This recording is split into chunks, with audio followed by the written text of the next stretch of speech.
Բարի երեկո, եթերում Սուրանկյունն է, որի ուժը արդարությունն է, որովհետև արդարությունն առանց ուժի անօգնական է, իսկ ուժն առանց արդարության բռնակալ։ Մինչև թողարկման թեմաներին անցնելը երկու խոսքով պատասխանեմ այն հեռուստադիտողներին, որոնց անհանգստացնում է իրենց կարծիքով եթերում իմ խիստ պահվածքի պատճառը։ Հետաքրքիր է, ինչպես են պատկերացնում մեր իրականության Սուրանկյունները բացահայտող հաղորդաշարի վարողի եթերային պահվածքը։ Հակառակի դեպքում էլ, որը խորթ է ձևաչափին, դժգոհելու են, թե լուրջ հաղորդումը անլուրջ է վարում։ Դե, հավանաբար, մի բան պիտի ասեն, ասում են։ Իդեպ, այսօրվա պամֆլետում խոսելու ենք հենց այդ մի բան ասելու մասին։ Օրերս հայտարարվեց Հայաստանում համայնքների խոշորացման ծրագրի մեկնարկի մասին։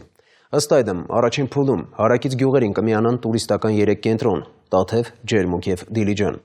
Արդյունքների ամփոփումից հետո նման գործընթաց կիրականացվի նաև այլ տարածաշրջաններում։ Գյուղերի միավորմամբ խոշոր համայնքների կազմավորման անհրաժեշտության մասին խոսվում էր դեռևս 7-8 տարի առաջ, սակայն գործնական քայլեր ոչ միայն չձեռնարկվեցին, այլև այդ մասին մոռացան։ Նշված հայտարարությունը ասես սառացնցող դարձավ գյուղապետերի և փոքր ու միջին գյուղերի բնակիչների համար։ Տեղական ինքնակառավարման նման համակարգը, երբ մի քանի գյուղ կառավարվում է մեկ վարչական կենտրոնից, նորություն չէ, արդեն կիրառվել է խորհրդային տարիներին, սակայն Հայաստանի անկախացումից անմիջապես հետո դադարեց գոյություն ունենալ անկենսունակության ու անարդյունավետության պատճառաբանությամբ։ Այսօր մարդկանց հակառակն են ապացուցում։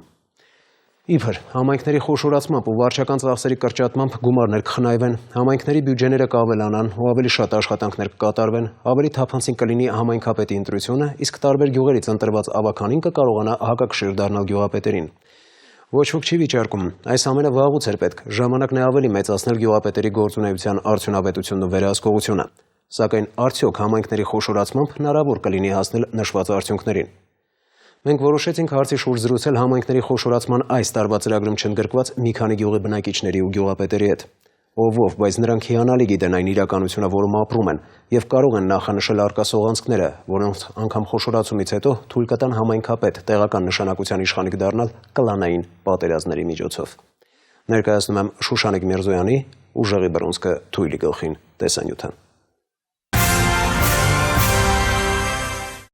Որտեղ է Հոռոմի և Հովտաշենի սահմանը դժվար է ասել։ Գյուղերը իրար ընդհուպ կպած են, ասես միասնական բնակավայր լինեն, բայց տարբեր գյուղապետեր ունեն։ Չի բացառվում, որ մի քանի տարի անց գյուղապետն էլ մեկը կլինի։ Թեև համայնքների խոշորացման փորձնական ծրագրում գյուղերը ներառված չեն, 2012 թվականին նման մտադրություն է հայտնել տարածքային կառավարման նախարարը։ Գյուղացիները դժգոհել են։ Նախարարության աշխատակիցների կարծիքով դժգոհության պատճառը թյուր ըմբռնումն է։ Չենք միանում։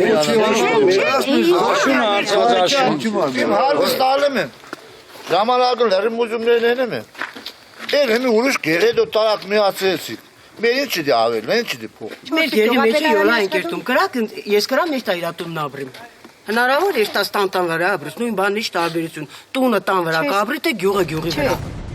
Գյուղը չի միացվելու մեկ այլ գյուղի, լինելու են բնակավայրեր միավորող խոշոր համայնքներ։ Հարևան Հովտաշենի հետ մեկ համայնքում միավորվելուն դեմ են նաև Հոռոմում, սակայն ի տարբերություն հարևանների ոչ թե մարդկային ու բարոյական, այլ ֆինանսական նկատառումներով։ Հոռոմը հարուստ գյուղ է և իր ֆինանսները աղքատ Հովտաշենում ծախսելու մտադրություն չունի։ Ոչ թե ուժեղ ու թույլով, այլ որ վերցնես որպես քուտունը ղեկավարելու առումով, այս 4 գյուղը միացնել ասպես բան։ Շատ դժվար է, չի էլ ստացվի։ Ես մեր համայնքի բյուջեից ներդրեցի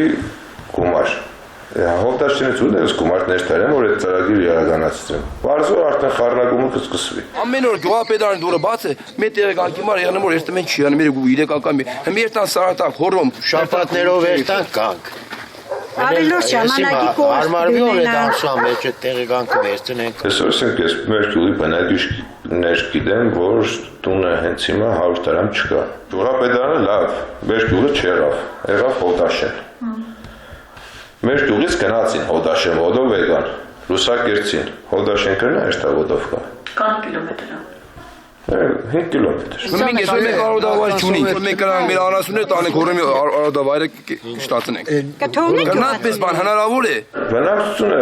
յոլա չեն ներդրել։ Համայնքների խոշորացման մասին վաղուց էին խոսում։ Ինչպես եւ այսօր դրա անհրաժեշտությունը պայմանավորում էին վարչական ծախսերի կրճատմամբ, գումարների առավել արդյունավետ օգտագործմամբ, ավագանիների ինստիտուտի հզորացմամբ եւ համայնքի ղեկավարի արդար ընտրությունների կազմակերպմամբ։ Գաղտնիք չէ, այսօր գյուղապետը դառնում մեծ ազգություն ու շրջապատ ունեցողը։ Ավագանի են ընտրվում հիմնականում մարդիկ գյուղապետի շրջապատից։ Եվ ոչ թե հակակշիռ դառնում նրան, այլ նրա ցանկացած որոշում օրինական դարձնելու գործիք։ Ասենք Գեղարքունիքում այսպես կոչված կլանային ընտրությունները վաղուց օրինաչափ են դարձել։ Կփոխվի արդյոք իրավիճակը համայնքների խոշորացման դեպքում, երբ մի քանի բնակավայր մեկ գյուղապետ է ունենալու։ Գյուղական իրականությանը ծանոթները պնդում են, որ ոչ, կրկին հաղթելու է ուժեղը, այժմ օգտագործելով ոչ միայն հարազատ, այլև հարևան գյուղերում ապրող խնամի ծանոթ բարեկամական կապերը։ Նույնն է լինելու նաև ավագանի ընտրելու ժամանակ։ Ընտրության ժամանակ շատ չգիտեմ ինչ կյանի, մարդասպանություն կյանի։ Ամեն մարդ կուզենա իր գյուղին երնի գյուղապետը։ Ստեղ փասիվը մեծ դեր կունենա։ Ավագանիների ինստիտուտի կայացումը որպես հակակշիռ գյուղապետին կնպաստի համայնքների զարգացմանը, ուժեղանա գյուղապետի գործունեության նկատմամբ վերահսկողությունը։ Ավագանիների քանակը կախված է գյուղում բնակչության քանակից։ Եթե փոքր գյուղերի բնակչության ընդհանուր թիվը միևնույնն է քիչ լինի կամ հավասար լինի այդ մեծ գյուղի բնակչության թվին, ավագանի էլի ընտրվելու է մեծ գյուղից, չէ՞։ Բնականաբար։ Էլի գյուղապետի ծանոթ բարեկամն է դա լինելու։ Իհարկե։ Եթե համայնքները միավորվեցին, գյուղը գյուղի հետ թշնամանալու է, ինչ այդ կլանային պատերազմները։ Ավելի վատանալու է։ Մեր խոշոր համայնք է, երկու գյուղը միանան իրար, մեր գյուղի բնակչության չափ բնակչություն ունեն։ Մեր մենակ գյուղը կընտրենցի, ես կանցնի նորից գյուղապետ կամ մեկ ուրիշին, որի նոր հարմար են կնդում։ Դե բարձոր մենք քշվոր ենք, մեր ձեն այնտեղ չի աս։ Որտեղ եղավ գյուղապետարանը, բնականաբար գինելու այդ գյուղապետը, ին մնացածը վերանալու են, դառնալու են աուլներ։ Տարիներ առաջ նորաշենը միացվեց Չկալովկային, Սեմերովկան ծովագյուղին։ Այդ երկու գյուղը աուլ էին նման։ Ոչ մի սոցիալ-տնտեսական խնդիրներ այդտեղ չլուծվեց։ Մինչև նորից որոշում կայացվեց, առանձնացվեցին։ Նորընտիր գյուղապետը եւս առաջնահերթությունը տալու է հարազատ գյուղում ներդրումներին, մանավանդ որ կրճատվելու է սակավամարդ գյուղերի ֆինանսավորումը։ Համայնքապետ ես եղա ու հայրենացը Հովդաշենը կամ չգիտեմ Սարատակը Լուսակերտը ես միավորած եղան, այս ժամանակ ես ծրագիրը բերեցի իմ գյուղի վրա, մեր գյուղի վրա։ Ես իմ անդամին լավ կնայեմ, թե կողքի հարևանի անդամների։ Պարզվում է միանշանակ չէ նաև վերաբերմունքը համայնքների խոշորացումից հետո ֆինանսական ռեսուրսների խնայողությանը։ Պաշտոնական տվյալներով վարչական ապարատի կրճատումից հետո կխնայվի գյուղերին հատկացվող գումարների 25%-ը։ Վարչական ծախսերի կրճատումը էական չի լինելու։ Մի քանի գյուղում մարդիկ գործազուրկ են դառնալու, իսկ վարչական կենտրոնում աշխատանքների ծավալն ավելանալու է եւ նոր հաստիկների կարիք է առաջանալու։ Այսօր մինչև 30-40 ընտանիք ունեցող գյուղերում դոտացիան ծախսվում է ընդամենը համայնքապետարանի պահպանման նպատակով, ինչը նոնսենս է։ Խոշորացումից հետո առանձին գումարներ փոքր համայնքների աշխատակազմերի պահպանմանը կամ չեն ուղղվի, կամ էլ կունենան մեկ ներկայացուցիչ։ Գասիրս կրնա, մի երտա հասնի Լուսակերտ, որ Լուսակերտից հողի հարկ հավաք է։ Ամեն առավոտ 5 կիլոմետր ճանապարհ կրա, էստա։ Այդ աշխատավարձով ինքը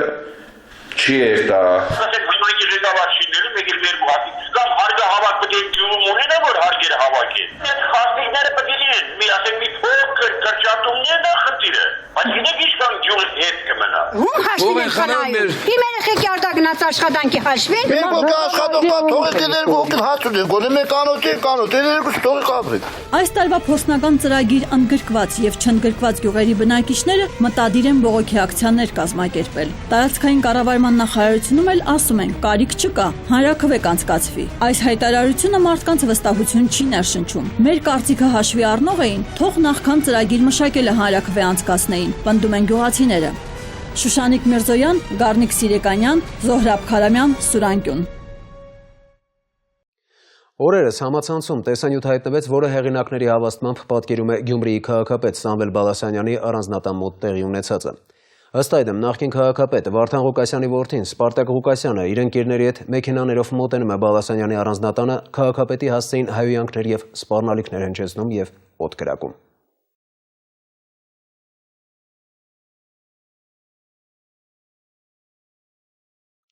Միջադեպի կապակցությամբ ոստիկանությունը հետաքննություն է սկսել։ Դեռևս պարզ չեն արդյունքները, սակայն փաստն այն է, որ միջադեպից 2 օր անց ոստիկանապետ Վլադիմիր Գասպարյանը պաշտոնանկի արել Շիրակի ոստիկանապետ Կարեն Բաբակիխյանին։ Նույն օրը խուլիգանության կասկածանքով ոստիկանության Կումայրի բաժին բերման է ենթարկվել Սպարտակ Ղուկասյանը։ Կադրերը կներկայացնենք թողարկման վերջում, իսկ առաջիկայում թեմայի վերաբերյալ կներկայացնենք առավել ընդգրկուն տեսանյութ։ Բազմաբնակարան շենքերի վիճակից դժգոհ քաղաքացիները թե մայրաքաղաքում, թե հանրապետության մյուս բնակավայրերում շատ են։ Վարձերը ժամանակին վճարողները արդարացիորեն բողոքում են, որ համատիրությունը գրեթե ոչինչ չի անում եւ հայտնի չէ, թե ում կամ ինչին են ուղղվում գումարները։ Համատիրություններում եւս իրավացիորեն դժգոհում են, որ եթե մեկը երկուսը վճարում են, 10-ը ոչ, գումարը բնականաբար չի բավականացնում շենքերում անհրաժեշտ աշխատանքներ կատարելու համար։ Հասկանալի է, որ խորհրդային մոդելը, երբ բոլոր հանրապետություններից ստացված եկամուտը հավաքվում էր մեկ տեղում եւ հետո որոշվում էր ում որքան, համատիրություններում կիրառելը սխալ է, դա ապացուցվել է ժամանակով։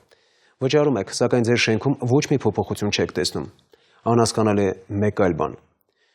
Եթե բջջային որևէ օպերատոր որևէ շենքի տանիքին բազային կայան է տեղադրում, ամեն ամիս վճարում է։ Գումարը տրվում է կամ շենքի բնակիչներից մեկին, որին լիազորում են մյուսները, կամ համատիրությանը։ Վճարումը հիմնականում կատարվում է երկրորդ եղանակով։ Բնակիչների համար անհասկանալի եւ անտեսանելի է այդ գումարների ծախսման արդյունավետությունը։ Նեյլի Հարությունյանի բնակիչներից մեկը պատմել է, որ վերելակի համար չեն վճարում, սակայն համոզմունք է հայտնել, որ բջջային օպերատորի վճարած գումարը զգալիորեն շատ է վերելակի սպառած էլեկտրաէներգիայի դիմաց վարձից։ Մանրամասները Նեյլի Հարությունյանի վճարել, բայց դատարկ նստել տեսանյութում։ Համատիրությունների նախագահները սրտեղած վերադարձել են քաղաքապետանից։ Տրտնջում են, որ քաղաքապետը պահանջել է բնակֆոնդի սպասարկումը 80%-ի փոխարեն իրականացնել 100%-ով։ Շենքի ասում վտարի շուտ վերացվի բան արվի, էլի։ Մեկ էլ ամի կաղավը գումարից։ Գումար չկա, ոչ ոք չես կար ժամանակին ամիս։ Մայրաքաղաքի բազմաբնակարան շենքերի մոտ 90%-ը շարունակում է վառ պահել Սովետ միությունից մնացած հուշերը, փտած պատուհաններ, պատերի վրա պահպանված ներկի պատառիկներ ու դեռևս ճգնող վերելակներ։ Մեր օրերում միայն մի միտք է թևածում համայն Երևանի համատիրություններով՝ փող չկա։ Բազմաթիվ շենքեր կան, որոնց շքամուտքերն ու հարկաբաժինները մտնելիս սկսում ես կասկածել, որ քարանձավաբնակության ժամանակները անցել են։ Իսկական ծաղրանք է, որ այս պայմանների համար մարդիկ դեռ վճարում են։ Ընդհանրապես այդ 2000 դրամները անցեկան, ես արդեն քանի ամիս չեմ տալիս։ Այլևս համատիրությանը չվճարելու վճռականությամբ են տրամադրված շատ բնակիչներ տարբեր շենքերում եւ մայրաքաղաքի տարբեր վարչական շրջաններում։ Եվ այսպիսի սպասարկումը համարվում է 80%-անոց, հիմա էլ 100-ի պահանջ է դրվում։ Հիմա մենք հազիվ աշխատավարձ ենք տալիս։ Ամսական այն գումարները, որ բնակիչները վճարում են, ըստ էության շատ քիչ է։ Ինչ է խոսքը չի։ Էդի ոնց ասած, նսես մեքենաս էս 10 տոնն է։ Սես քիչ սեվա։ Ասում եմ, այդ ցավը տանում, դուք փող եք հավաքում, հնայք ինչ է կատարվում։ Մի հատ խորքից նայեք, այս պատը փլվել է։ Էնդերսի դուրը ում է պետք ցուցադրական գիտեք գործեր անում, որ անցնողը տեսնի մի բան արել է։ Մայրաքաղաքի վարչական յուրաքանչյուր շրջան ինքնուրույն է որոշում, որքան գումար գանձի բնակիչներից եւ ինչպես տնօրինի գումարները։ Բայց լաց ու կոծը, որ հավաքագրվող գումարները չեն բավականացնում նույնիսկ անհրաժեշտ աշխատանքների համար, տիպիկ է բոլոր շրջանների համատիրությունների համար։ Նայած շենքի իրավիճակից, օրինակ դու կարաս ես շենքի վիճակը նորմալ չի, գանձես մի այլ գնով։ Համատիրությունները բողոքում են, որ գումարները չի հերիքում, վերելակներ, իմանալ վերելակները շատ ծախսատար են։ Տարի մեկ գոնե բաժեզները չի լինում ներկել։ Չէ, չի հերիքում։ Բա ինչի վրա է ծախսվում։ Խաղաքարարին աշխատավարձ տալիս է, դերատիզացիան տալիս է, պայմանագրային վերելակավարին տալիս է, նախատեսված ծախսեր։ Հիմա տեսեք, մենք բան ունենք, շենքեր ունենք, որ տրակ է ջուրը, զներ սառույցին, տրակել ավտոբոքով ջուրը, նա տեսմուտ եղեղը գնում է։ Գազ բդիլեցնենք, նորից մասնագետ բերենք, որ տաքացնեն այդ խովարները բացենք։ Վերելակը սառում, գրռոցն ընկնում։ Ավանի Դուրյան թաղամասի 45 շենքն է, ով զարմանք, բոլոր հարկերի ընդհանուր հարկաբաժնի պատուհանները եվրո են, մուտքի դուռն էլ համեմատաբար լավ է։ Փառք ու պատիվ ոչ թե համատիրությանը, այլ այս բազային կայանին, որ տեղադրել է բջջային օպերատորներից մեկը եւ ամեն ամիս գումար է տրամադրում շենքին։ Բարձրահարկերի տանիքներին վերջին տարիներին հայտնված անտենաները դարձել են շենքերի խնդիրները լուծելու այլընտրանքային լավ հնարավորություն, որից սակայն իջհարս շարունակում են օգտվել հենց համատիրությունների պատասխանատուները։ Այն դարձել է այսպես ասած լևի եկամտի լրացուցիչ աղբյուր։ Սա Բրուսով թաղամասի 65 եւ 63 շենքերն են, երկուսի տանիքին էլ բազային կայաններ են տեղադրված։ Դրանց պատճառած վնասը կապի համապատասխան օպերատորները փոխհատուցում են ամսական մոտ 120,000 դրամով։ Համատիրությունը սիրահոժար ինքնալիազորվել է ստանալ այդ գումարները եւ պարբերաբար ուղղել տվյալ շենքերի կարիքներին, բայց շենքերը այս վիճակում են։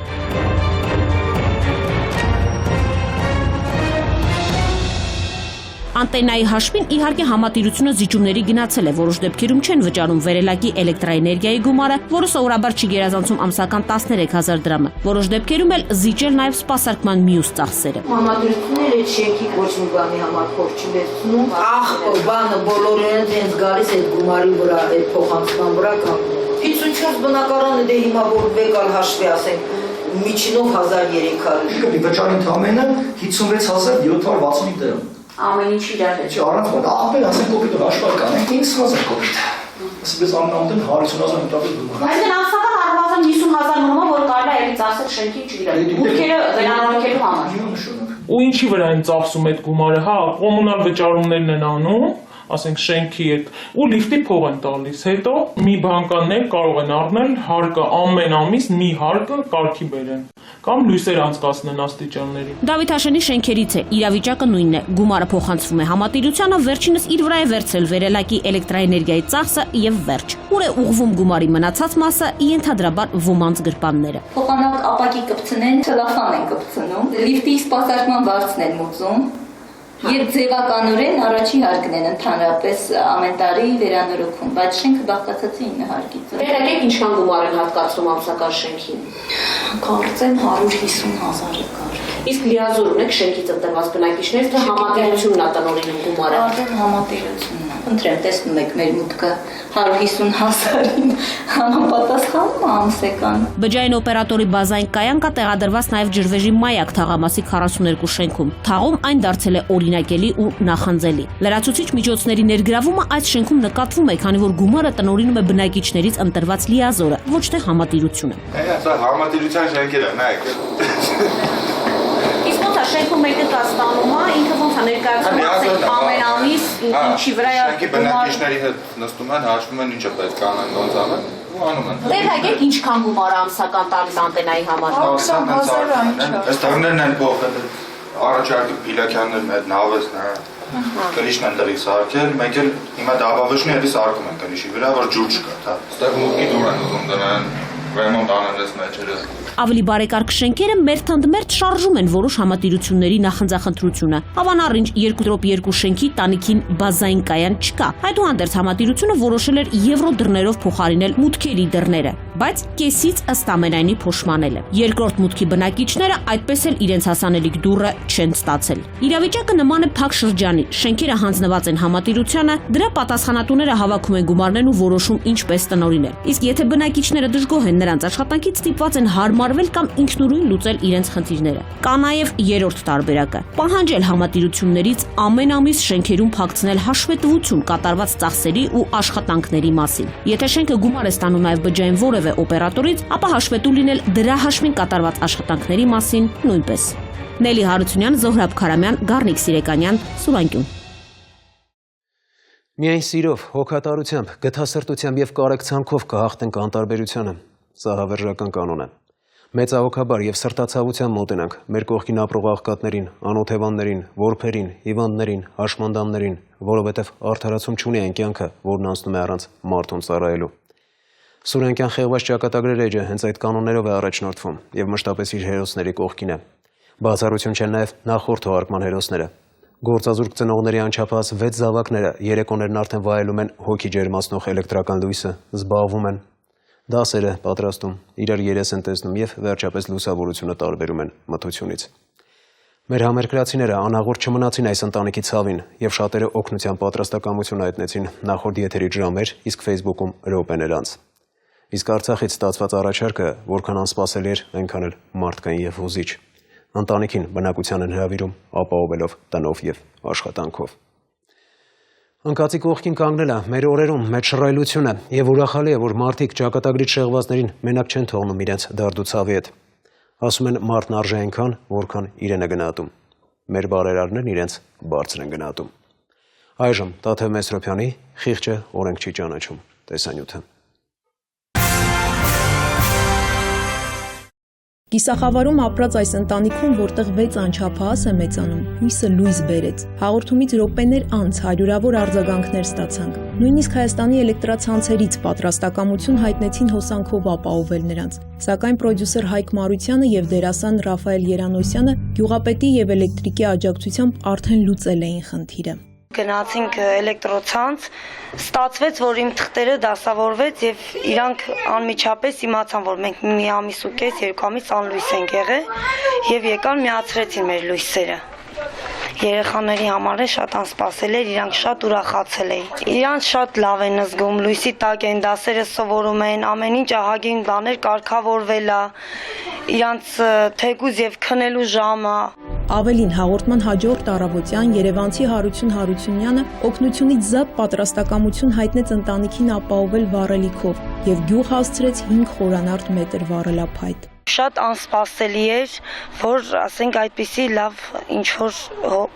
հովանավոր կլինի, ինչ-որ մեկը մեր տանդուռը կբացի եւ այս քանի օր երեխաները լավ տաքանում են։ Ինքը ասեց, որ մենք էլի կհանդիպենք, ձեզ չենք մոռանա, միշտ կայցելենք եւ ձեզ հետ կլինենք, կօգնենք ամեն հարցով։ Աստված նման մարդկանց միշտ թող հասնի, որ կարողանան այսպիսի բազմազավակ ընտանիքներին օգնեն։ Ընտանիքի հայրը Էդգարը, որը գնացել էր օտար ափերում բախտ որոնելու եւ վերադառնալու համար գումար չուներ, չէր էլ պատկերացնի, որ բարի մարդկանց աջակցությամբ հաջողությունը թակել է իրենց տանդուռը։ Իրականացավ նաև փոքրիկների թերևս ամենանվիրական երազանքը, որի մասին ցանկացան անձամբ խոսել։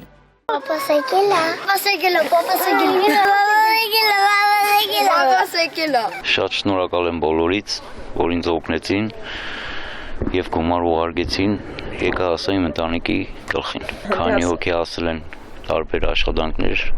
տենանք ոնց կլինի, Աստված մեծ է։ Ընտանիքի մասին պատմող տեսանյութից հետո նրանց տանը հյուրերի պակաս չի զգացվում։ Դեռևս մեզնից առաջ նրանց է այցելել մի քաղաքացի եւ ամբողջությամբ հոգացել տան էլեկտրատեխնիկայի եւ կահավորման հարցը։ Մի տղամարդ, որը չցանկացավ ներկայանալ, սուր անկյունով տեսնելով, մեզ ինքը օգնություն ուղարկեց, սառնարան, գազ, օջախ, լվացքի մեքենա, խոհանոցի կահույք, սեղան աթոռներով, երեխաներին անկողին մահճակալ եւ պահարան, խոլ։ Ես իրանցից շատ շնորհակալ եմ։ Մեզ հետ նրանց այցելած Երևան City սուպերմարկետների աշխատակիցը նախապես տեղեկանալով, որ անչափահասները չափազանց դժվարին պայմաններում են ապրում, ոչ միայն խաղալիքներ եւ սնունդ տրամադրեց, այլև հանձնեց 300,000 դրամ։ Մենք հիմա բոլորս ձեզ փորձում ենք օգնել, հետագայում այն ինչ որ դուք ինքներդ ձեր համար կփորձեք անել, պսակվի հաջողությամբ։ Եվ Երևան City սուպերմարկետների ցանցը 300,000 դրամի չափով ձեզ օգնություն է տրամադրում։ Հուսով եմ, որ այն ձեզ շատ օգտակար կլինի եւ կլուծեք բազում հարցեր։ Շատ շնորհակալ եմ ձեզանից։ Հայ բիզնես բանկը եւս առաջին արձագանքողներից էր։ Վարչության նախագահի ֆինանսական աջակցությամբ ընտանիքի համար գնել էին հեռուստացույց, արտուկ, սնունդ եւ նվերներ։ Շատ շնորհակալ եմ Հայ բիզնես բանկից, որ իրանք մեզ աջակցեցին, եկավ եւ այսքան օգնեցին մեր երեխաներին։ Կցանկանամ իրանց, որ միշտ իրենց բիզնեսը ավելի շատանա եւ ավելի առաջ գնան, իրենց այսպիսի ընտանիքներին կարողանան միշտ օգնեն։ Արտասահմանից եւս բուրըն արձագանքներ ստացանք։ Բելգիայից Ավետիսյանների ընտանիք ու եւս մի երիտասարդ գումար ուղարկեցին։ Վերջինը Երևանաբնակ ընկերներին խնդրել էր, որ երեխաների համար սառնարան եւ համակարգիչ գնեն։ Իդեպ, վեգախանութների ցանցը տեղեկանալով, թե ում համար են նվերները գնում, համակարգչի սեղանի գումարը չէր վերցրել, իսկ տաքսու վարորդը անվճար էր տեղ հասցրել։ Սառնարանն էլ համակարգիչն է, Բելգիայից հայերն էին, որը տենալով ձեզ, լսելով ձեզ, իրանց օգնություն ուղարկեցին, ես կազմակերպել եմ, որ այս բոլորը հասնի ձեզ։ Երևանի թիվ 2 ավագ դպրոցի 10-րդ դասարանցիները եթերից ժամեր անց դրամահավաք էին կազմակերպել, փոքրիկներին ինչ-որ չափով ուրախացնելու համար, ու ոչ միայն սնունդ եւ խաղալիքներ, այլև նրանց երազած կախարդական փայտիկն էին բերել։ Մեր դպրոցի երեխաները անմիջապես ցանկացան օգնել այս ընտանիքին, որտեղ նրանք չէին կարծում, որ այսպիսի ընտանիքներ կան ընդհանրապես, եւ այն երեխան, որ կախարդական փայտիկ էր ուզում, մենք նրա համար բերել ենք այն եւ ցանկանում ենք այս փայտիկով թող իրականացնի բոլոր երազանքները։ Նրանց անգամ տուն առաջարկեցին Արցախում։ Վարդանյանների ուրախությունը մեծ էր, սակայն շատ շնորհակալ եմ ես իրանցից, որ թեկուզ եւ առաջարկել են ամեն հարցը կլուծեն, բայց չեմ կարողանում, որտեվ ես այստեղ ինձ համար շատ հարմար է, իմ կողքերը ծանոթ մարդիկ կան, կարողանում են էլ ինչ որ հարցերով օգնեն։ Միայն կարոտն է, որ ինձ պահում է այդ առաջարկից, թե չէ ես շատ շնորհակալ եմ, շատ գոհ եմ իրանցից։ Օգնությունն այնքան շատ էր, որ դժվար է մեկ հաղորդման մեջ թվարկել։ Օգնողների թվում էին անվտանգության, ուժային կառույցի ներկայացուցիչներ, գերատեսչություններ, գործարարներ եւ շարքային քաղաքացիներ։ Իսկ հացի մի արտադրամազ, որը մշտապես չի ցանկանում ներկայանալ, սովորույթի համաձայն ընտանիքին այլուրով ապահովեց։ Չմոռանամ ասել, որ մարզպետարանը վերականգնել է ընտանիքի նպաստը։ Հաղորդումից հետո մեզ զանգել են, կանչել են, որ նպաստել արդեն մեր գործերը տված է, որ պետք է ստանանք ամեն ամիս։ Զանգել են եւ գումար են ուղարկել եւ էլի դրսից շատ մարդիկ են զանգել, ուղարկել են, պետք է ստանանք։ Ահագին մարդկանց էլ սպասում ենք դեռ որ պետք է զանգեն, եթե սեփականաշնորհվի, նաեւ իրանք կօգնեն վերանորոգելու, ասეთ որ լրիվ երեխեքը ապահովեն ամեն ինչով տան պայմանները։ Փոփոխության սպասում ենք, բայց այսքան շատ չենք պատկերացնում, որ կլինի։ Շատ շնորհակալ ենք բոլորից, բոլոր կազմակերպություններից։ Վարդանյանների ընտանիքը ամանորին նույնիսկ սեղան չեն պատրաստել, որ բացակայության եւ գումար չունենալու պատճառով։ Ստոպ արագ սննդի ցանցը ուրախությամբ լրացրեց նաեւ այդ բացը։ Շատերի համար սովորական բան է եղել, բայց մեզ համար ճոխություն է։ Թեկուզ եւ նոր տարին չեն կարողացել անել, բայց հիմա իրանց համար շատ մեծ բան է։ Այս ամենն այնքան էր ուրախացրել եւ անակնկալի բերել փոքրիկներին, որ չգիտեին, թե կախարդական փայտիկի օգնությամբ էլ ինչ ուզել, բայց իրենց օգնողների մասին չմոռացան։ Ցանկացան, որ իրականանան նաեւ նրանց եւ այն մարդկանց երազանքները, ովքեր հայտնվել են Վարդանյանների նախկին կարգավիճակում։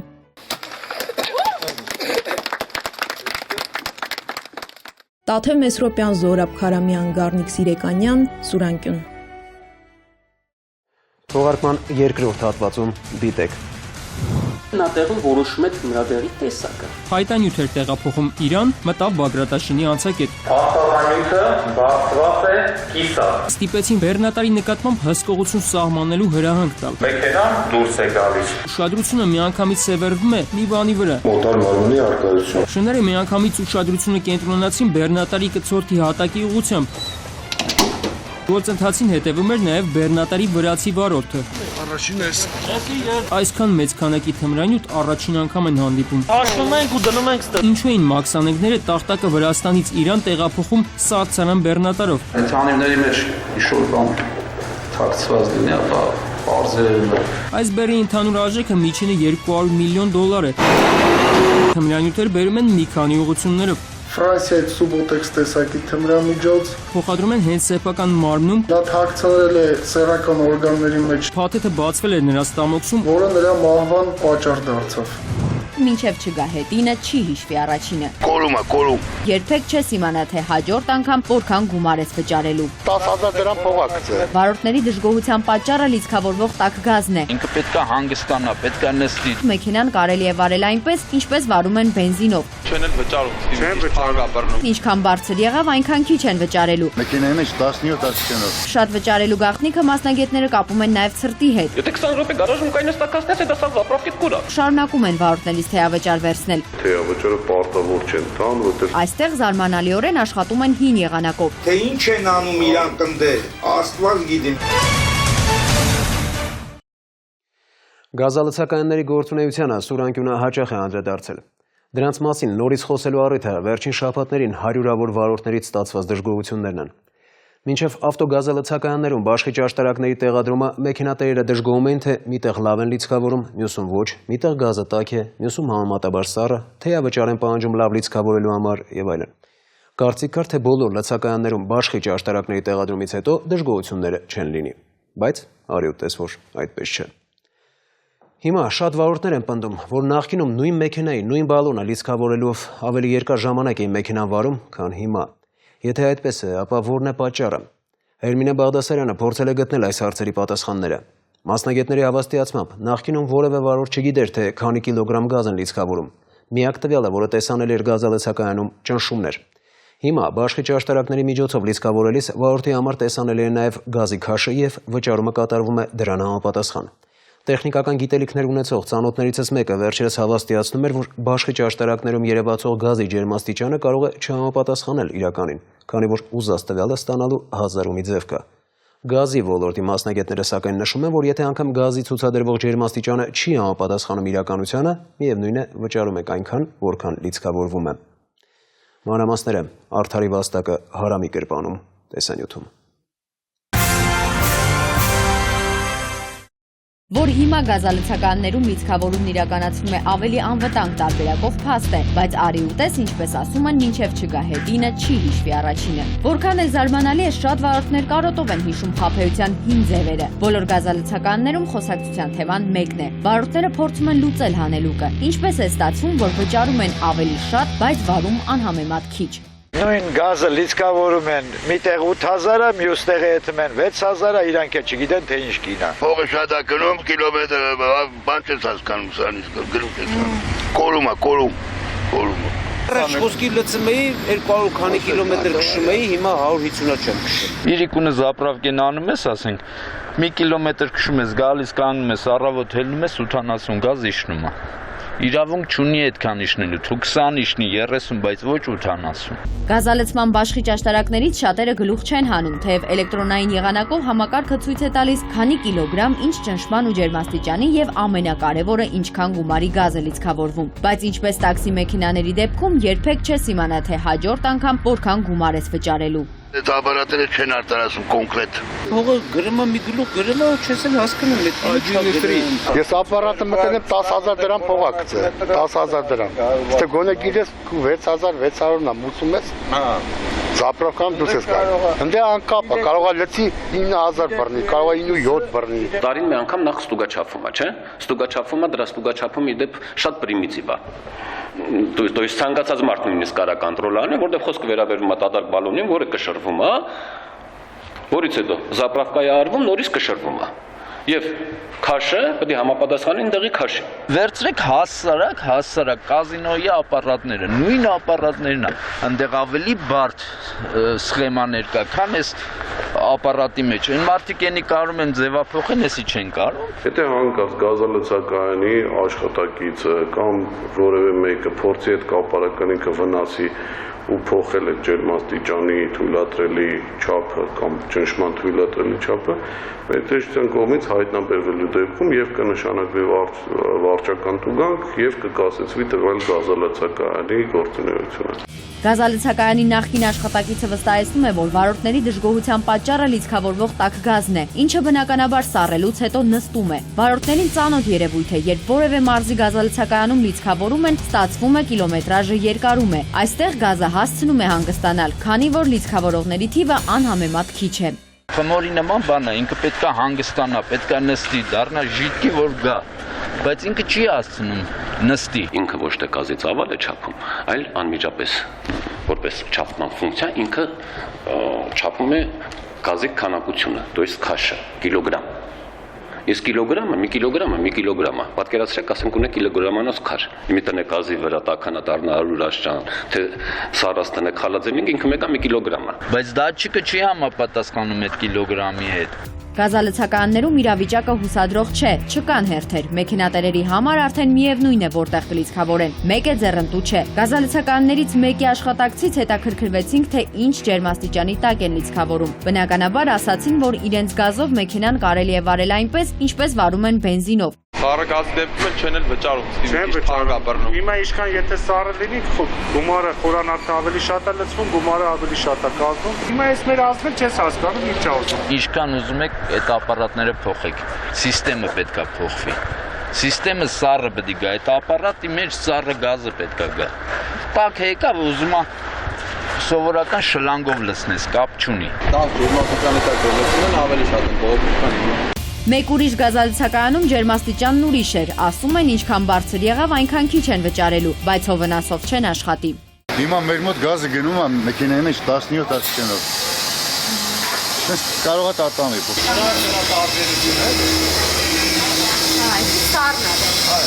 Հիմա սա ես մի բան ասեմ, սա գալստայքով գազն է մեր գազը։ Հիմա մեր գազն ու բարոնի ջերմաստիճանը տեսեք նույնն է, թե տարբեր է։ Սա նույնն այդ ջերմաստիճանը մտմանեցը, ես հետնելու գազում դիտավորում։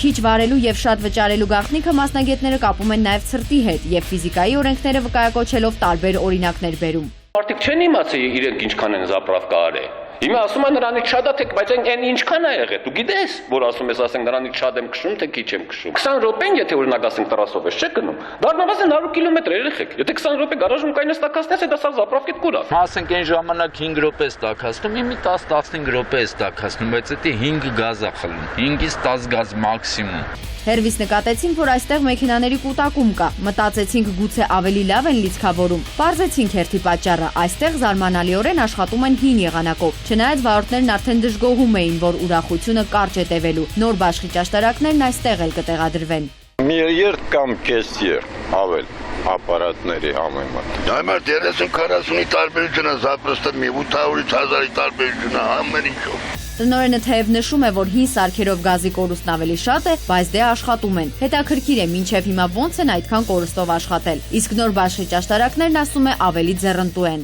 Փողն է շատ բռնում դիսպենսերներով։ Դրա համար շոֆերները դժգոհ են։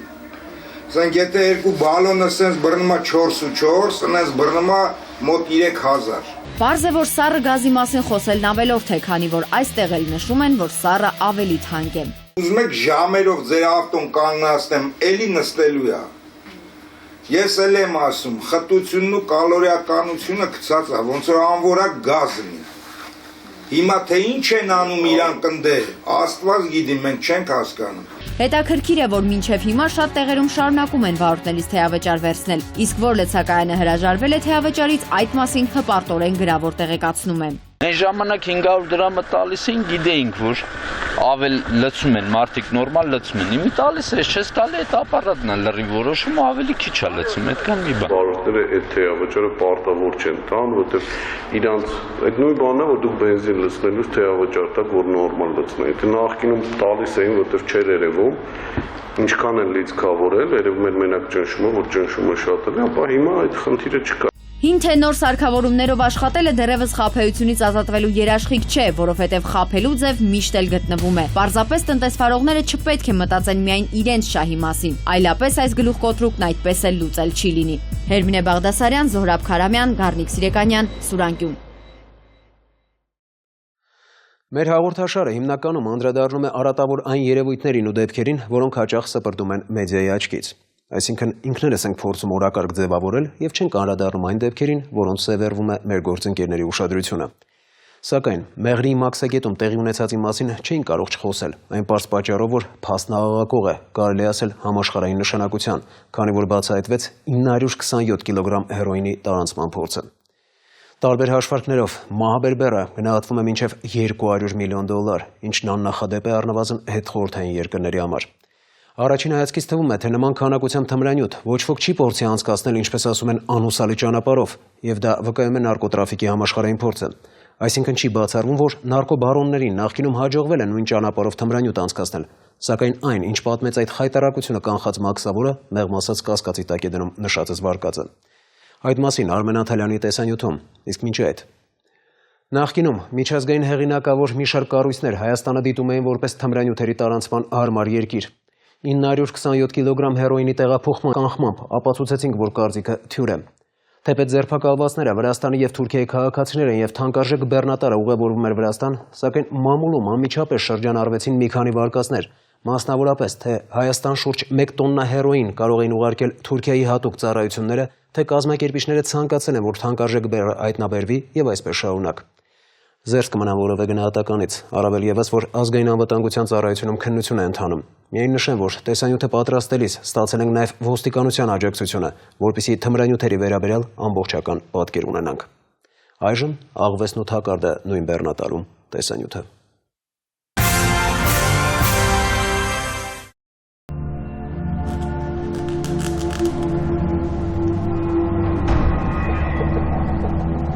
Հոլիվուդյան ֆիլմերում նման տեսարաններ հաճախ են հանդիպում, երբ ասենք ֆիլմի գլխավոր հերոսը առգրավել է թմրադեղի մեծ խմբականակ։ Ահա նման տարբերակով էլ նա տեղում որոշում է թմրադեղի տեսակը։ Առանց նշված մանրամասների գրեթե հոլիվուդյան ֆիլմի սցենարով իրադարձություններ տեղի ունեցան հունվարի 16-ին Հայաստան-Իրան սահմանին, բայց ամեն ինչ սկզբից։ Անցած տարվա դեկտեմբերի 27-ին ոչնչով աչքի չընկնող այս բեռնատարը, որը տարանցիկ թոխադրում մաքսային ռեժիմով փայտանյութ էր տեղափոխում Իրան, մտավ Բագրատաշինի անցակետ։ Փաստաթղթերը կարգին էին։ Ռենտգեն հատուկ սարքով բեռնատարից արված պատկերները ուղարկվեցին Պեկին նախաբացթողումային վերահսկողության վարչություն։ Այստեղ դրանք լուրջ կասկածներ առաջացրին։ Ռենտգենային սարքի նկարի պատկերն է, որը պարզ երևում է, որ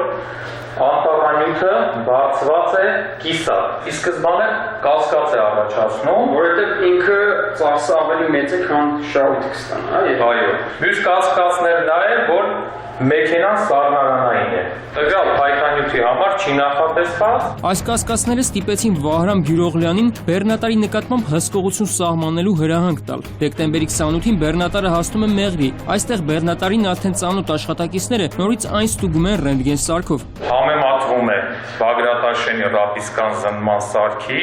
եւ Մեղրի պատկերները փոփոխություն չլինելու դեպքում մեքենան դուրս է գալիս։ Նույն բեռնատարն է մոտ 20 օր անց։ Հունվարի 16-ին Մեղրի անցակետ է մտել Հայաստանից Վրաստան անցնելու համար։ Մաքսատան աշխատակիցները նորից ռենտգեն սարքով ստուգում են կարմիր բեռնատարը։ Սարքի օպերատորի ուշադրությունը միանգամից սևեռվում է մի բանի վրա։ Ռենտգեն համակարգով զննման ենթարկեցի եւ նկատեցի բեռնախցիկի հատակային մասում օտար մարմնի առկայություն։ Հա այս հատվածում այս կողմը թույլ է խտությունը, այս կողմը շատ, ինչ-որ բան կա։ Այդտեղից էլ եւ առաջացավ կասկածը, որպեսզի ուժեղացված մաքսային հսկողության ներքո մեքենան տեղափոխեինք Երևան Ալյանս տերմինալ։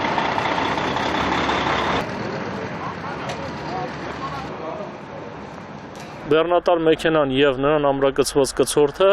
զննության ենթարկվեց,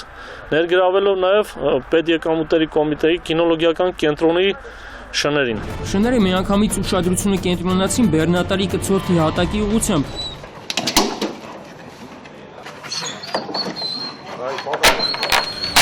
Որոշվեց բացել կցորդի եզրին ամրացված մետաղաշերտերը։ Գործընթացին հետևում էր նաև բեռնատարի վրացի վարորդը։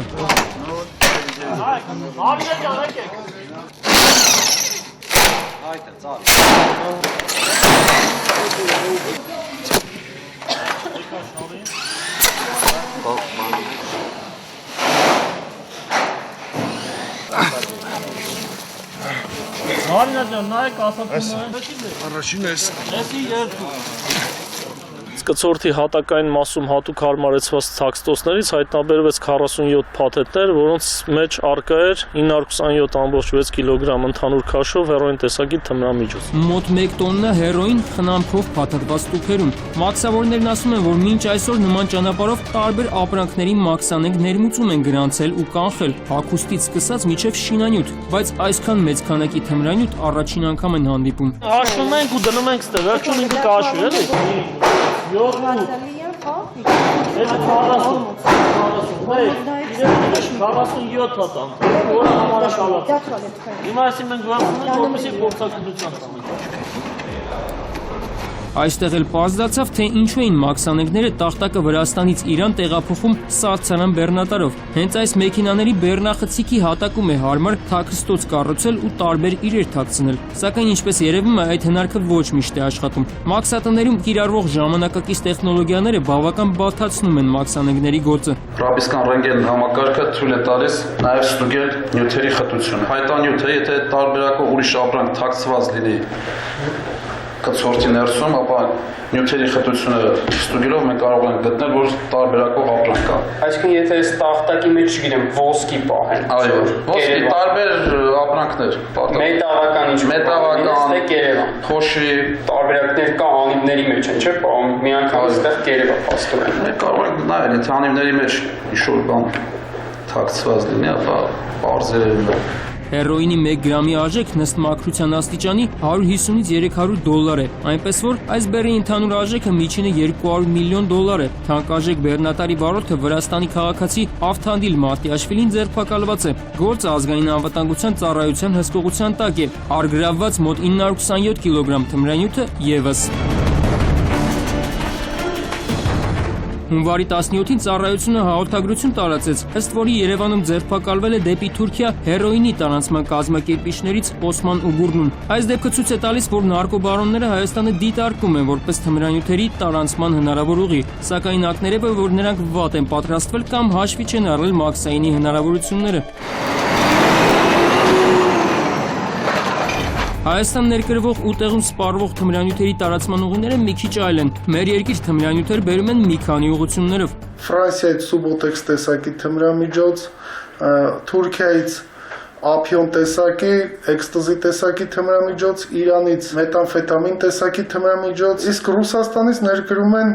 կոկային եւ մեթադոն տեսակի թմրամիջոց։ Թմրանյութերի տարածմամբ զբաղվողները կիրառում են հազար մի միջոց համեմատաբար փոքր ծավալներով թմրանյութ Հայաստան ներկրելու կամ մեր տարածքով երրորդ երկիր տեղափոխելու համար։ Դրա համար հանցագործները կամ օգտվում են բեռների տեղափոխման փոստային ծառայություններից, կամ թմրադեղը փոխադրում են հենց սեփական մարմնում կամ մարմնի վրա։ Իրավապահներն անցած նոյեմբերին նման դեպք բացահայտեցին իրանցի կնոջ մասնակցությամբ։ Բերման ենթարկվեց Իրանի Իսլամական Հանրապետության քաղաքացուի Էլհամ Ղասեմի Շիրխանին,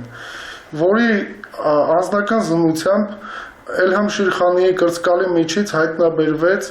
մոտ 23-67 գրամ մետամֆետամին տեսակի թմրամիջոց, իսկ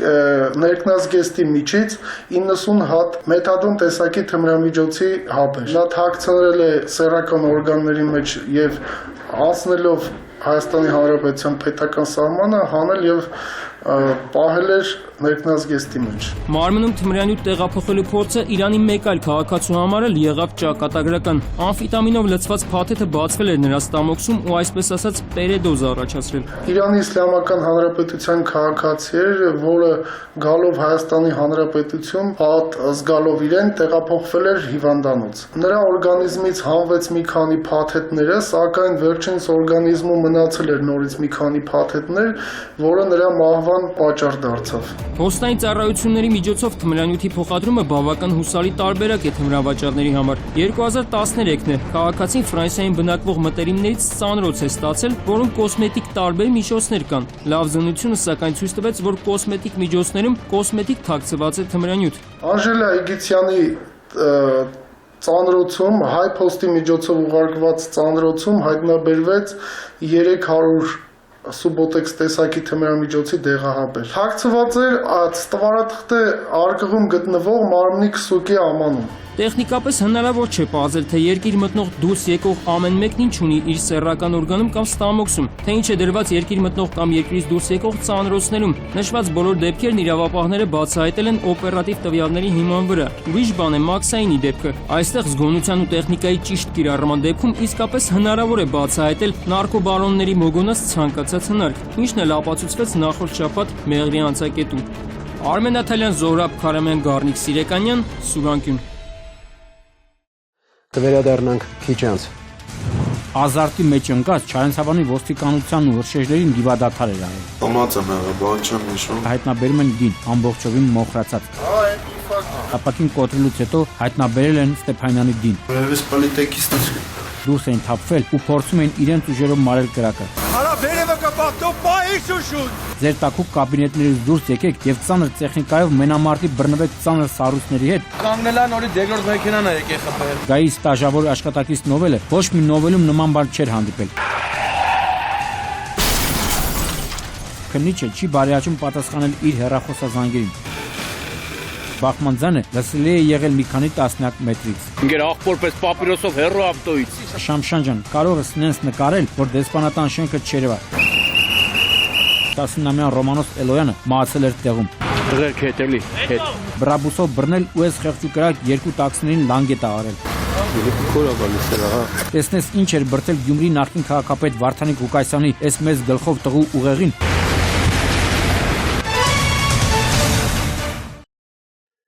Մեծամտությունը արատ է, այն տգիտությունից սնվող հոգեբանական բարդույթ է և կապ չունի մարդու բացառիկության հետ։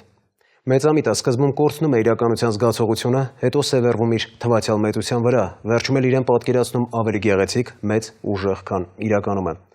Մեծամիտն արտահայտվելիս դառնում է պորոտախոս, արհամարում է իրողությունները և իրականությունից կտրված գնահատականներ տալիս, որոնք ընդունում են կրթական ցածր մակարդակ ունեցող և ընկճված մարդիկ։ Այդպիսիք հասարակության մեջ քիչ չեն։ Այդ պատճառով պորոտախոսը կարողանում է ձևավորել հասարակական որոշակի կարծիք։ Սա վտանգավոր է, որովհետև իրականությունից կտրված եւ կեղծ գնահատականներով առաջնորդվող հասարակությունը չի կարող համարժեք արձագանքել հասարակական, առավել եւս քաղաքական օրակարգային խնդիրներին։ Մեծամտությունը ոչ մի կապ չունի խոսքի ազատության հետ, որը ժողովրդավարության գերակա արժեք է։ Այն այսօր որոշվում է նաև սոցցանցերում արտահայտվելու ազատությամբ։ Ժողովրդավարական երկրում, ինչպես եւ սոցցանցում, մարդն ազատ է արտահայտելու կարծիքը տեսակետը ցանկացած հարցի վերաբերյալ։ Եթե սոցցանցի մատչելիությունը սահմանափակվում է կամ սոցցանցում գրելու համար մարդը հետապնդվում եւ հալածվում է, ապա այդ երկիրն ազատ եւ ժողովրդավարական չէ։ Միաժամանակ սոցցանցն այն տիրույթն է, որտեղ ազատորեն դրսևորվում է պորոտախոսը եւ ի ցույց դնում տգիտությունը։ Վիրտուալ պորոտախոսը անդրադառնում է խնդրի, որից ոչինչ չի հասկանում։ Նա իրեն լավ է զգում համացանցում, քանի որ չի արժանանում կիրթ եւ տեղեկացված մարդկանց համարժեք արձագանքին։ Այսպիսով, կեղծ տպավորություն է ստեղծվում, թե պորոտախոսն ու տգետը ճիշտ են, իսկ կրթվածն ու տեղեկացվածը սխալ։ Իսկ սա ոչ միայն վտանգավոր է, այլև վիրավորական։ Այնպես որ պետք չէ առհամարել, պետք է համարժեք հակադարձել պորոտախոսին, այնքան մինչև վերադառնա իրականություն եւ ընդունի, որ խղճուկ պորոտախոսը կամ ստիպված իրականություն դարձնի իր մեծ խոսքերը։ Ակնհայտ է, որ երկու դեպքում էլ կշահեն բոլորը, եւ մարդը, եւ հասարակությունը։ Վիրտուալ մեծամտության պատմական արմատներին եւ ներկայդրսևորումներին է անդրադարձել Գևորգ Էմինտերյանը «Մեծամտությունը փոքրοκություն» պամֆլետում։ Միշտ էլ մեզ հայերիս բնորոշ է եղել հանճարի սինդրոմը, այսինքն այն, որ 3 միլիոնանոց երկրում կա 3 միլիոն պոտենցիալ նախագահ, 3 միլիոն գեներալ, 3 միլիոն հանճար։ Եվ իհարկե չափազանց դժվար է այդ բոլորին տեղավորել ինչ-որ 30-40 հազար քառակուսի կիլոմետր տարածքում, մանավանդ որ որևէ մեկը չի ուզում ենթարկվել։ Այս բացառիկ իրավիճակին ավելացել է եւս մեկ հրաշալի հնարավորություն։ Բանն այն է, որ արդեն մի որոշ ժամանակ սեփական հանճարեղությունը զգալու մի մեծ հարթակ է հայտնվել՝ համացանցը, իսկ այնտեղ էլ սոցիալական ցանցերը։ Яйца с курочкой в дорогу, из-под крана выпить воду, рассказать о жизни блогу, любит наш народ։ Ափսոս իհարկե, որ այդ ցանցերը Հայաստանում չեն ստեղծվել, որովհետև ամեն ինչ այդքան հեշտ չէր լինի։ Նախ գրանցման համար ժեկից թուղթ կուզեին, անձնագրի պատճեն, ամսական վարձեր, որոնք հետզհետե կթանկանային, ու ամենակարևորը, հաստատ կլիներ մի մեծ նախարարություն, բոլոր հնարավոր եւ անհնարին պաշտոնյաներով, ատկատներով, քարտուղարուհիներով, հասարակ մարդու հանդեպ արհամարհական վերաբերմունքով։ Բայց դե չկա նման բան, ու մեզ մնում է ուրախանալ մեր ունեցած հնարավորություններով, իսկ դրանք, ինչպես արդեն ասացինք, կան ու շարունակում են գրգռել մեր հանճարներին։ Իրոք, շատ հեշտացել է հանճար լինելու գործը։ Եթե ինչ-որ ժամանակ առաջ պետք էր բանաստեղծություններ գրել ու ընտանեկան հավաքույթներին բոլորի գլուխը տանել դրանցով, ապա այժմ հանճար լինելու պահանջները շատ քիչ են։ Պետք է համակարգիչ, միջին արագությամբ ինտերնետ եւ մարդկանց վրա տպավորություն թողնելու համար նույնիսկ պետք չէ թրաշվել եւ առավել եւս լողանալ։ Կարելի է կեղտոտ ու անթրաշ նստել համակարգչի առջև, զոր տալ ուղեղին, գրել բացարձակ սուտ, միևնույն է, համացանցում գտնելը շատ դժվար է, իսկ զրպարտության համար ծեծելը ոչ модаик։ Эту песню я выложил в сеть интернет и зашел посмотреть, как оно. В отзывах читаю первый коммент: «Унылое говно». Պետք է ցույց տալ, թե ինչքան եք հիանում ինքներդ ձեզնով, ու դրա լավագույն ապացույցը զանազան հիմար նկարներն են, թե ինչպես եք ուտում, զվարճանում, քնում, գնում զուգարան, եւ ընդ որում այդ նկարները պետք է լինեն հստակ քանակությամբ, օրական այնքան նկար, ինչքան նկար ընդհանրապես ունեցել են Թումանյանն ու Իսահակյանը։ Всё, անցել է ձեր դարը, 20-րդ դարը, ելքախը շիպատից ձեր նկարը։ Ինչն է կարևոր, եթե դուք այնքան դեբիլ եք, որ չեք կարողանում ինքնուրույն միտք շարադրել, կարելի է տարածել հիմար նկարներ, հիմար գրություններով, բայց կան պարտադիր բաղադրիչներ, պետք է ամեն ինչից դժգոհ լինել, բոլորին սովորեցնել բացարձակապես ամեն ինչ, զինվորականին ինչպես ծառայել, հաշվապահին ինչպես հաշվել, ինչպես կառավարել, հեղափոխություն անել, ցույց ցրել, բազմամարդ հանրահավաք անել, երեխա դաստիարակել, ու հանկարծ չմտածեք, թե ինչ-որ մեկը կարող է քննադատել ձեզ, յուրաքանչյուր քննադատ վարկենական արգելափակվում է, եւ դուք տեսնում եք միայն ձեզնով հիացողներին։ Իդեպ, եթե ասվածը ձեզ մոտ ստացվում է, գուցե արժե, որ մտածեք առանձին լրատվական կայք ստեղծելու մասին։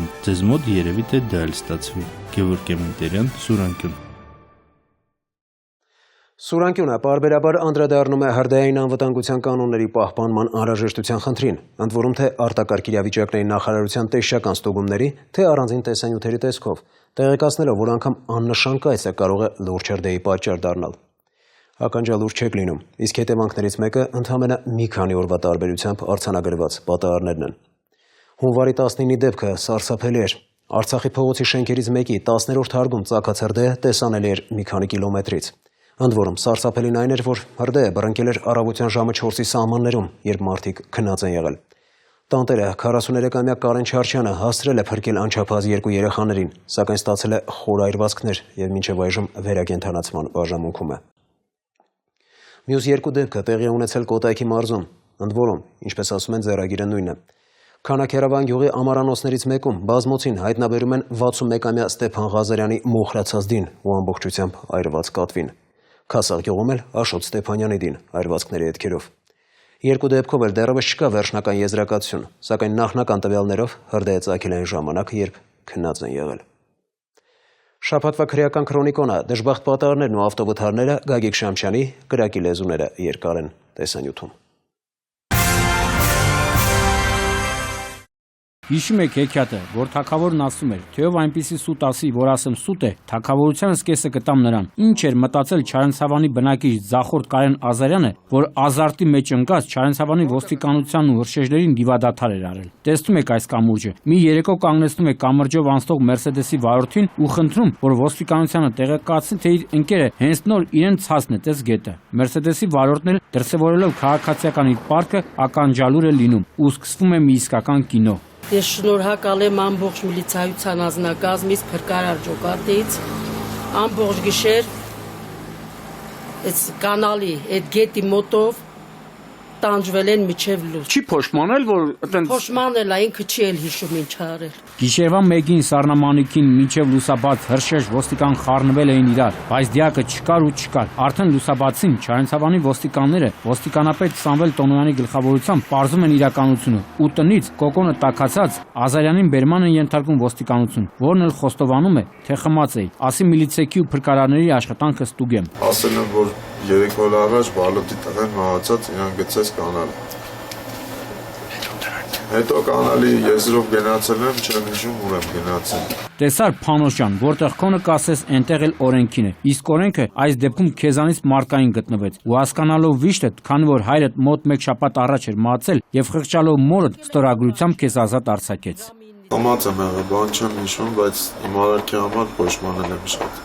Շատ ենք ներկայացրել ողբերգական դեպքեր, երբ մահացածի դին փրկարարների ու ոստիկանների հետ տեղափոխում են նաև հարազատները, բայց լինում են դեպքեր, երբ հարազատները դիտողի դերում են հանդես գալիս ու այդ ժամանակ սկսում ես մտածել, որ եթե հիմա ձեռք չեն գցում, ապա ինչ եղած կլինի կենթանության օրոք։ Օրերս ոստիկանության նայերի բաժնի աշխատակիցները փրկարարների հետ ահազանգով մեկնում են Քանաքերավան գյուղի այգեգործական փողոցի վերջում գտնվող ամարանոցներից մեկը, որտեղ բազմոցի վրա հայտնաբերում են Երևանի բնակիչ 61-ամյա Ստեփան Ղազարյանի դին, ամբողջովին մոխրացած, կողքին էլ տանտիրոջ վառված կատվին։ Հիմա պիտի կարդաք, որ ստորագրի կարձանագրի։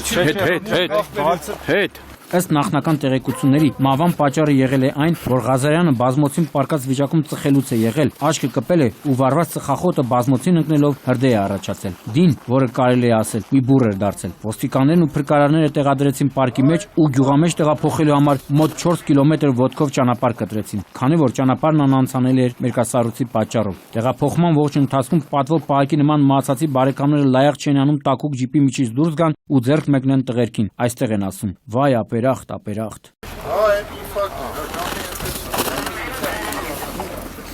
Ի տարբերություն նախորդ դեպքի, որտեղ ջիպավորները օգնության ձեռք չմեկնեցին փրկարարներին ու ոստիկաններին, Քասաղ գյուղի տներից մեկում հրդեհի հետևանքով մահացածի դին մի մարդու նման տեղափոխում էին ոստիկանները, բժիշկներն ու գյուղացիները։ Դատաբժշկի նախնական եզրակացության համաձայն Աշոտ Ստեփանյանը մահացել էր այրվածքներից, որոնք ստացել էր վառարանի եւ էլեկտրական սալիկի շահագործման կանոնների կոպիտ խախտման հետևանքով։ Իսկ ինչպես էին հայտնաբերել մահացածի դին։ 20 օրից ավելի գյուղում ջրամատակարարում չի եղել։ Խողովակների սառած լինելու պատճառով ու այդ օրը գյուղապետի գլխավորությամբ որոշել են աշխատանքներ ձեռնարկել եւ հարևանները ոտքի են ելել։ Հարևանին ուզեցել են ցեն տան զարդի տենանքել ինչ պատմություն է։ Նկատել են, որ չի արձագանքով։ Տեղակ են պահել մեզ ու մենք սկսեցինք արտակարգ իրավիճակներ։ Ահազանգել են հրշեջներին։ Վերջիններս էլ ապակին կոտրելուց հետո հայտնաբերել են Ստեփանյանի դին, բազմոցին։ Խմում ասում անջատվում պարկում եւ անջատվում պարկետ դեք։ Խմում մարը գլուշի տրելն։ Даже բաժնված մանրևից պոլիտեկիստից կապնա։ Այս տարի մի քանի հրդեհ էլ տեղի ունեցավ մայրաքաղաքում ու կրակը ամբողջությամբ մոխրակույտի վերածեց Արցախի փողոցի Ստրեչի կամրջի հարևանությամբ գտնվող բարձրակ շենքերից մեկի բնակիչ 43-ամյա Կարեն Չարչյանի բնակարանը։ Կրակը տեսանելի էր անգամ հեռվից, ու մինչ կժամանային հրշեջներ ու շտաբօգնության բրիգադները գիշերվա ուժ ժամին շենքի բնակիչները դուրս էին թափվել ու փորձում էին իրենց ուժերով մարել կրակը, սակայն առանց աստիճանի հնարավոր չէր։ Լավ էր գոնե կարողացան փրկել Չարչյանին եւ նրա անչափահաս երեխաներին։ Արա վերևը կպարտո պահի շուշուտ։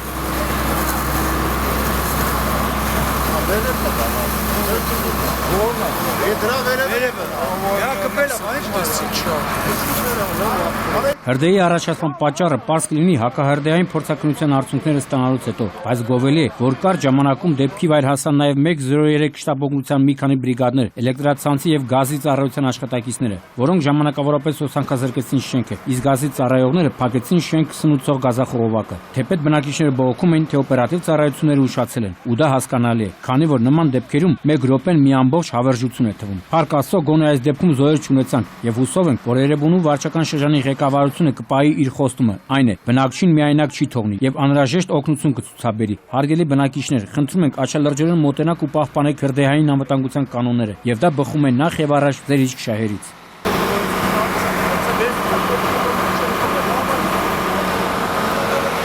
Այն մարդ Երևանի քաղաքապետարանի վարչական շրջանների որոշ չինովնիկներ շատ ծանր են տանում մերկասառույցի հետևանքով առաջացած վթար արտահայտությունը։ Տնաշեններ, չեք ուզում ասենք, ձեր տաքուկ կաբինետներից դուրս եկեք եւ ծանր տեխնիկայով մենամարտի բռնվեք ծանր սառույցների հետ ու հաստատ մերկասառույցի հետևանքով առաջացած վթարների քանակը եւ վարորդների ուշունցները ձեր հասցեին կնվազեն։ Հիմա լսում եք ճանապարհային ոստիկանության սրտահարված այս աշխատակցին, որն իր հիմնական գործը թողած ճանապարհային ոստիկանության օպերատիվ կառավարման կենտրոնի հետ շտիրլից է խաղում։ Ավտոները սղում են, կանգնած ավտո նորից վթարված ավտոն կանգնելա նորից երկրորդ մեքենան է եկել խփել։ Ծառայության պատճառով կոմունալն է, որն ասեք թող այդ ծառայություն ծոքերը թողան զբաղվեն։ Լսեցիք ճանապարհային ոստիկանին, հարգելի չինովնիկներ, հիմա մեզ լսեք։ Այդ մերկասառույցի չվերացման հետևանքով Աչափնյակ վարչական շրջանի Հասարակության փողոցում Շահումյանի գերեզմանների հարևանությամբ բախվել են Մերսեդեսն ու Դեյվուն։ Վթարի հետևանքով 4 հոգի տեղափոխվեցին հիվանդանոց։ Տեսնելով մետաղի ջարդոնի վերացած մեքենաները, հավաքվածները փառք էին տալիս, որ զոհեր չունեցանք։ Մի քանիսն էլ պահանջում էին, որ վթարի վայր ժամանեն քաղաքապետարանի աշխատակիցները դուժասներին փոխհատուցման հարցը քննարկելու համար։ Վայ միամիտներ, իրականում լավ եք պրծել, թե չէ փոխկապավորները գալու են ու խոսքները կապարած ձեզ մեղադրեն, թե սառույցը դուք եք բերել։ Սուրանկյան նախորդ թողարկմանը նշեցինք, որ այս տարի վթարված մեքենաների քանակով աչքի է ընկնում Մերսեդեսը։ Ութանակը դեռ չչորացած Նորարեշի բնակիչ Ռոբերտ Գալստյանը ապացուցեց մեր ասածների ճշմարտացիությունը։ Մի այնպիսի վթար կազմակերպեց Արցախի փողոցում, որ դեպքի վայր ժամանած գայի ստաժավոր աշխատակից Նովելը ոչ մի Նովելում նման բան չէր հանդիպել։ Իսկ ավագ քնիչ Անդրանիկ Փարսադանյանը ասես եկել էր իր Անդրանիկ վթարը ձևակերպել, չէր կողմնորոշվում, թե որտեղից է եկել Մերսեդեսը եւ ինչպես է ընկել այսօրը։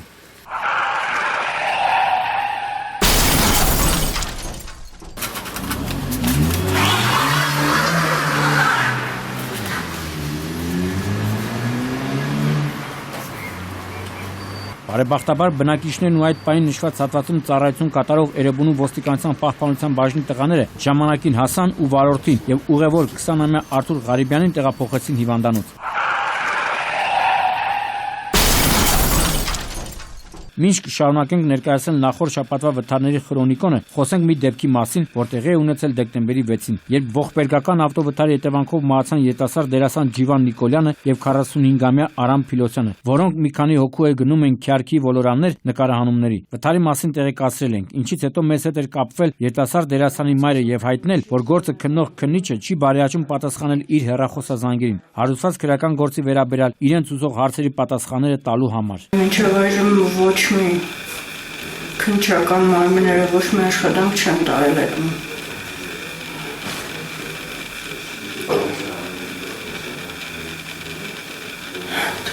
Խոսքով դժգոհ եմ քննչական մարմինների աշխատանքից, դժգոհ եմ մեղավորի անտարբերությունից եմ վիրավորված, որ մինչև հիմա ներողություն նույնիսկ չի խնդրել խոսքերով։ Ոչ մեզանից, ոչ իմ տղայիցս։ Մայրը նաև արդարություն էր պահանջում, նշելով, որ վթարի մեղավոր վարորդը մինչև այժմ գտնվում է ազատության մեջ։ Մինչդեռ քննիչը արդարանում էր, որ դեռևս չկա ավտոտեխնիկական փորձաքննության եզրակացությունը, որից հետո միայն կլուծի վարորդի կարգավիճակի հարցը։ Եվ ահա մեզ հայտնի դարձավ, որ հունվարի 18-ին քննիչը Երևանի բնակիչ 34-ամյա Տիգրան Ասոյանի նկատմամբ խափանման միջոց կալանքի միջնորդությամբ դիմել էր դատարան, ինչն էլ բավարարվել է։ Տղաս 22 տարեկան էր։ Կյանքով լի տղա էր, որն ապրել կուզեր։ Բայց վարորդի Մինչ ճանապարհային ոստիկանության առաջին սպայական գումարտակի հրամանատար Արսեն Արշակյանը իր հանգստի հաշվին Facebook-ով վարորդներին զգոնության եւ երթևեկության կանոնների պահպանման կոչ է անում, Երևանում հերթական ողբերգական վթարի ականատեսը եղան քաղաքի սրտում, կենտրոնում, Մատենադարանի ու կառավարության ընդունելության տան դիմաց Այգեձոր թաղամասի բնակիչ, Միացյալ Նահանգներից մի քանի օրով Հայաստան ժամանած 33-ամյա Արսեն Ասատրյանը Volkswagen-ով բախվում է էլեկտրասյանը, ինչի հետևանքով 5 հոգի տեղափոխվում են հիվանդանոց, որից 2-ին հիվանդանոց են տեղափոխում ոստիկանության կենտրոնականի պահպանության բաժնի ծառայողները։ Շոֆերին ես սիձելնիկը քաշեցի հետ, երկու հոգի միջացրեցի։ Հա։ Այն մնացածին արդեն հանել եմ։ Նյութերի նախապատրաստման ընթացքում պարզվում է, վարորդն ու բոլոր ուղևորները, այդ թվում մահացած 53-ամյա Գարուշ Խաչատրյանը ազգականներ են։ Ականատեսները Արսեն Արշակյանին ու ավագ քննիչ Մանվել Մուրադյանին պատմում են, թե ինչ մեծ արագությամբ է մեքենան սլացել, ու էլեկտրասյանը բախման ձայնը լսելի է եղել մի քանի տասնյակ մետրից։ Ինգեր աղբոր պես պապիրոսով հեռու ավտոից։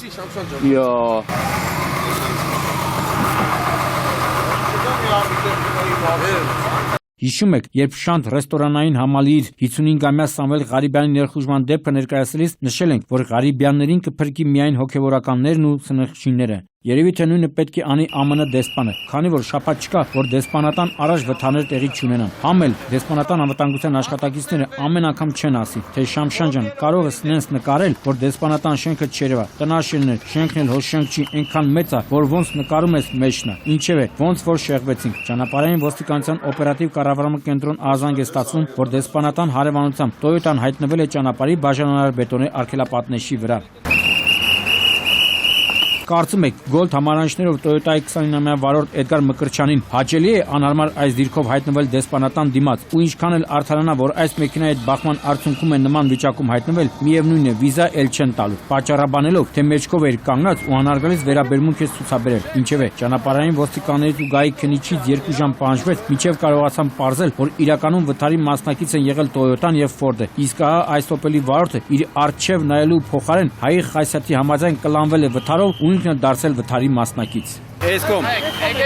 Բոլորդ եկեք էսկոմ, երթելեկի լիմասի դուք։ Այս դեպքում փորձաքննությունը պարզել է, որ ողբերգական այս վթարի պատճառը եղել է վարորդի կողմից արագության գերազանցումը։ Դավիթաշենի բնակիչ 19-ամյա Ռոմանոս Էլոյանը մահացել էր տեղում, իսկ ուղևորը նրա հասակակից Վայե Սմբատյանը, ում բնակիչներն իրենց ուժերով են դուրս բերել մեքենայից, մինչև այժմ գտնվում է հիվանդանոցում։ Դղերք հետ էլի, հետ։ Իսկ որն էր վթարի պատճառը։ Երևան-Զովունի ավտոճանապարհին Ռոմանոսը Մերսեդեսով դուրս է գալիս հանդիպակաց երթևեկելի գոտի ու բախվում պատին։ Մինչ ականատեսները սարսափած պատմում են տեսածը, ոստիկաններն ու հրշեջները մեջ դժվարությամբ հեռացնում են ծխախոտը բերաններին հետաքրքրացրել քաղաքացիներին, քանի որ ինչպես տեսնում եք կադրում, մեքենայից դիզ վարելիքի արտահոս կար։ Ամեն անգամ նման վթարներից հետո հորդորում են քաղաքացիներին, որ չխանգարեն փրկարանների աշխատանքը եւ պահպանեն անհրաժեշտ հեռավորությունը, չէ որ մի փոքր կայծ եւ հետևանքներն ավելի ողբերգական կարող են լինել։ Հետ։ Հիմա որ ասեմ Բրաբուսի այս վարորդը Արարատի մարզի Տափերական գյուղի բնակիչ 26-ամյա Նարեկ Կարապետյանը լրիվ տափակություն է արել, կասեն ասես։ Բա ինչ ասես, եթե Բրաբուսով բռնել ու այս խեղճու կրակ 2 տաքսիներին լանգետ է արել։ Հունվարի 22-ին Արշակունյաց պողոտայով այս Նարեկը հարվածում է կայանված Chevrolet-ներին, որոնք շահագործվում էին որպես տաքսի։ Հարվածից տաքսիներից մեկը ոչ դես, ոչ դեն առաջ է ընթանում ու վրաերթի ենթարկում տաքսի ծառայության տնօրենին եւ 3 աշխատակիցներին։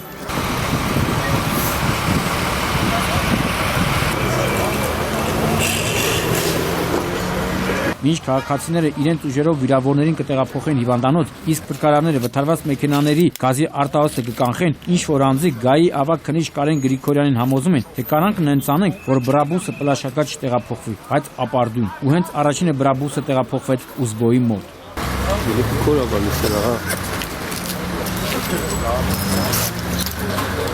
ասինք ձիու տարի է ու մարդիկ հեզ կլինեն, բայց ոչ, որոշ մարդիկ շարունակում են իրենց էշը առաջ բրթեն։ Տեսնես ինչ էր բրթել Գյումրի նախկին քաղաքապետ Վարդանիկ Ղուկասյանի այս մեծ գլխով տղու ուղեղին, որ որոշել էր լուսնակ գիշերով ծիծակ համարներով BMW X5-ով 5 ասխանից սերենատ նվագեր ներկայիս քաղաքապետ Սամվել Բալասանյանի տան մոտ։ Ըստ մամուլում շրջանառվող տեղեկությունների, մինչև Բալասանյանի տուն այցելել է հորը Վարդանիկին պատկանող Օազիս ռեստորանային համալիրում ընկերների հետ մի լավ կոկոներ տաքացրել է ու որոշել է, որ պետք է Բալասանյանի դարդ ու ցավին Բալասան լիներ։ Հաջորդ օրը Կումայրիի ոստիկանները Բալասան եղան այս Սպարտակի դարդ ու ցավին ու նախկին դատարանի շենքի մոտից նրան իր երկաթյան նժիկով խուլիգանություն կատարելու կասկածանքով սիրալիր հրավիրեցին ոստիկանություն։ Մի քանի ժամ քննիչ մոտ Սպարտակն իր դարդ ու ցավը պատմելուց հետո ստորագրությամբ ազատ արձակվեց։ Երևի այս աղմուկից հետո Վարդանիկը տղայի հետ կգնա աղոթելու, իսկ հետո նրան կուշի. «Տղա ջան, էլ գլխիցդ մեծ ղալատներ չուտես, հիմա նկարվելու դարա, որտեղ ասես կամերա են դնում»։ Իսկ քաղաքապետ Բալասանյանին չի խանգարի այցելել վաղ բռնողին, իսկ ինչպես հայտնի է, այս մարզում բռնողների պակաս չկա։